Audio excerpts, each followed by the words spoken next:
Gözlerinde açılır bu milletin seheri. Senin adınla bağlı bu halkın her zaferi. Qədəmində yerdə səhralarda gül açır. Gülistana çevrilir yurdun kendi şehri. Güneş doğur elə bir parlat çekilir adım. Dosta fəxarət gelir gözü kör olur yadım. Azərbaycan deyəndə seni düşünürük biz. Azadlığı inanır xalqa sən. El bilir ki sen benimsen.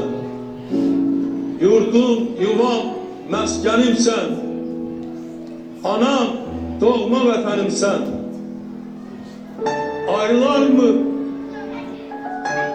könül candan? Azerbaycan, Azerbaycan.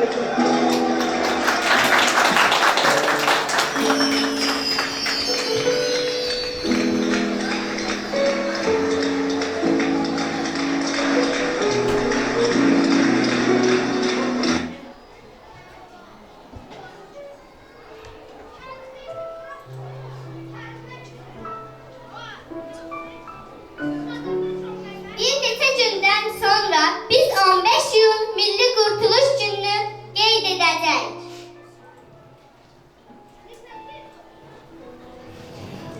Azərbaycan Respublikasının Respublika Günü kimi qeyd edilmiş rəsmi bayramdır.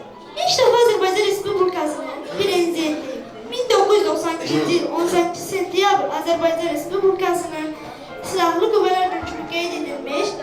1991-ci ildə Azərbaycanın 1991-ci Azərbaycan Silahlı Qüvvələr Günü müstəqilliyin bərpasından sonra Azərbaycanın dövlətinin ordusu yarandı və Azərbaycan Ali Sovetinin bərpasında Azərbaycanın Silahlı Qüvvələr Günü kimi qeyd etmiş və bu bayram Azərbaycan Respublikasında Silahlı Qüvvələr Günü kimi qeyd etmişdir.